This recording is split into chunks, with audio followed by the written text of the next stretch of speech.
Welcome back to the channel. I'm Colin and this is the review of the Fosi Audio IM4. It's the brand's first ever IEM, and the IM4 basically indicates the brand's entry into the already very congested IEM market. The IM4 retails for $100 and it features a single dynamic driver and an open back design. It comes either in black or also in silver. It also has a lot of little quirks to it. I'll talk more about that later. Here's the specs of the IM4. Now let's talk about the unboxing experience and I'll tell you how it sounds. The Fosi IM4 comes in a box like this. After opening the box, there is some nicely designed documentation inside. Then we see the IEMs and a PU leather carrying pouch. Inside the pouch, there are 3 sets, a total of 9 pairs of silicone tips, each set with their sound characteristics labeled: balanced, bass, and deep bass. We also have the 5 NFC silver plated cable terminated with a mini jack. Last, we have a set of gold nozzles that you can swap out to adjust the sound to your liking. So this is everything that's included. Let's look at the IEMs themselves. It has an all-metal shell with an anodized finish. There's a cutout on the faceplate covered with an orange mesh. The cutout is part of the open back design of the IEMs. There are 3 visible vents on the shell, one on the top of the IEMs, and one between the driver and the nozzle. The last one is the opening itself. The IM4 has a 2-pin cable that sits flush with the shell. It's actually pretty nice. It has a mini jack connector and it doesn't tangle easily. Comfort-wise, the IM4 is quite light and comfy. There is actually quite decent isolation to it, as the IM4 isn't completely open back. And honestly, I don't feel it's any different from any vented dynamic driver IEMs. I think open back is more of a marketing term in IEMs. Okay, let's check out the measurements of the IM4 with its stock nozzle and balanced tips. This V-shaped tuning is a tuning we see in a lot of IEMs. It's similar to a lot of IEMs I measured. This kind of tuning is so often used because it's safe and pleasing to a lot of people, often seen in more entry-level sets. This is a safe and great move for Fosi, especially considering this is Fosi's first ever IEM.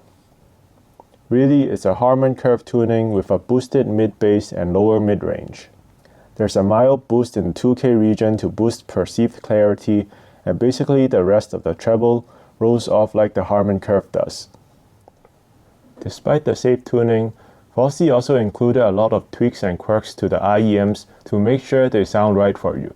As I mentioned in the unboxing, it has 3 sets of tips: balanced, bass, and deep bass. Basically, balanced has a wider bore, bass has a narrower bore, and the deep bass set has the narrowest bore. A wider bore allows more treble energy to travel through, so vice versa, a narrower bore reduces the treble and enhances the bass perception. That's why the narrowest bore is called deep bass. Another quirk we have here are the nozzles.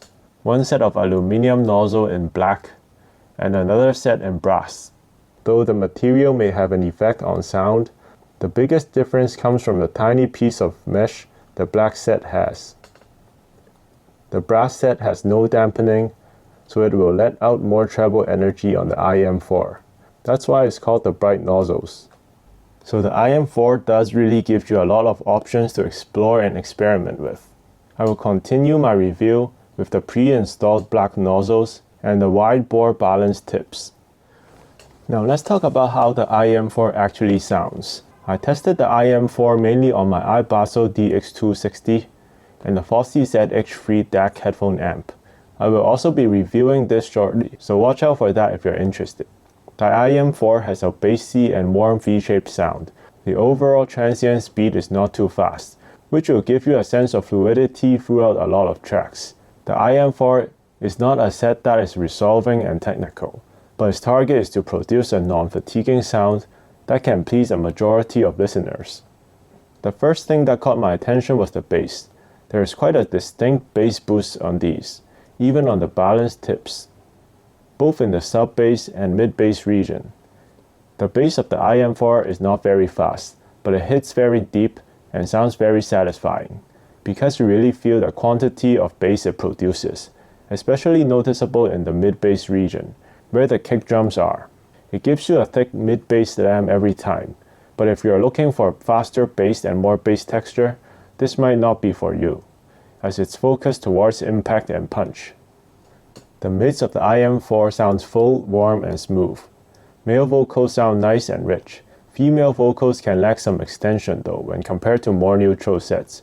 In general, the positioning of the vocals sound neutral. On some songs it can sound slightly pulled back. But a nozzle or tip change can probably tweak this if you prefer a more detailed and energetic sound. The overall tonality of the mids is slightly dark with the black nozzle and the balanced tips. The upper mid-range energy is tamed and well controlled. Overall, both instruments and vocals are smooth and slightly warm on the IM4. It's a very non-fatiguing sound. The highs of the IM4 is tamed and slightly rolled off. There isn't a lot of treble energy in the tuning, which will also affect the overall tonality, making the IM4 sound smoother in general. If you are sensitive to treble, I think you'll be pretty safe with the black nozzles. Swapping to the gold nozzles will increase the perceived clarity, but I wouldn't consider it bright even with a nozzle swap, but it can alter the tuning by a bit. The soundstage of the IM4 has an oval shape. It's a kind of presentation that wraps around you. So things in general sound pretty close up, and there isn't a lot of separation between different instruments. Center imaging of vocals is pretty good, but overall soundstage and imaging is decent for IEMs around the $100 price point. I think these will be fine for movies, but for gaming, maybe you would want more precise imaging. For comparisons, first I want to compare the IM4 to the Kiwi Ears Aeroso. The Aeroso is a 1 dynamic driver and 4 BA set that almost measures exactly the same as the IM4. It retails for $130, so a bit more expensive. The IM4 sounds a little more forward than the Aeroso. The Aeroso is less forward, but has better and more precise imaging. I also noticed that the bass sounds very different between the two. The Aeroso has a very quick and punchy bass slam, but the IM4 has smooth and deep bass. That really sounds quite different. The Aeroso has a little more separation and more bite in the upper mid-range region, and the IM4 has an overall smoother presentation and a less fatiguing sound. Then I compared the classic ER2XR to the IM4. The overall tonality in the mid-range and the bass actually sounds very similar in these two. The IM4 has more bass quantity, but the quality is similar. I find the upper mid-range and instruments have more clarity in the ER2XR, but I like the vocals on the IM4 a lot more. The ER2XR sounded a bit flat and dull in the vocals for some reason. Vocals on the IM4 sounded much fuller and more emotional. Soundstage is slightly wider on the IM4 as well. Overall, I prefer the IM4 between these two. It sounds more dynamic and lively. There aren't a lot of cons I can think of for the IM4. The first one would be the removable nozzles undoing themselves. I had the nozzle fall off once, but luckily I didn't lose them. Second, I wish the IM4 came with a modular plug instead of a single-ended plug, since most Fosi headphone amps feature balanced out anyways. In summary, I think the IM4 is a great success for Fosi's debut IEM. It's affordable and the tuning is tested and tried to appeal to a majority of people, especially people who are newer to this hobby.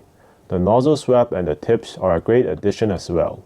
They work and can really let you understand more about what different tips and filters does to IEMs. The IM4 is a great choice in the sub $100 region. If you're looking for a warm and smooth sounding IEM, I think they would be a perfect gift for those that are interested in or just getting into the hobby. So this is the review of the IM4. Let me know if you have any questions about the IM4 and stay tuned for the ZH3 review. I will put the links to purchase the IM4 or any discounts there are in the description below. Thank you for watching.